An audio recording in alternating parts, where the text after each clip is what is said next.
நெல்லையில் புரட்சித் தலைவி அம்மாவின் 77வது பிறந்த நாளை ஒட்டி 2வது நாளாக நெல்லையப்பர் காந்திமதி அம்மன் கோவிலில் அதிமுக சார்பில் அன்னதானம் வழங்கப்பட்டது.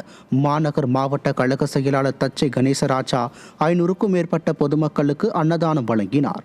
இந்நிகழ்ச்சியில் கழக அமைப்பு செயலாளர் சுதா பரமசிவம், மாவட்ட அவைத்தலைவர் பரணி சங்கரலிங்கம், மாவட்ட துணை செயலாளர் பள்ளமடை பாலமுருகன், மாணவர் அணி மாவட்ட செயலாளர் முத்துப்பாண்டி, மாவட்ட பொருளாளர் ஜெயபாலன், விவசாய அணி மாவட்ட செயலாளர் காளி முருகன் உள்ளிட்ட கழக நிர்வாகிகள் மற்றும் தொண்டர்கள் பலரும் உடனிருந்தனர்.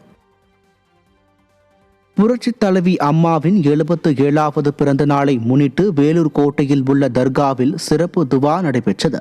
மாவட்ட சிறுபான்மை பிரிவு செயலாளர் மொய்தீன் ஏற்பாட்டில் நடைபெற்ற இந்நிகழ்ச்சியில் மாவட்ட கழக செயலாளர் SRK அப்பு கலந்து கொண்டு அன்னதானம் வழங்கினார்.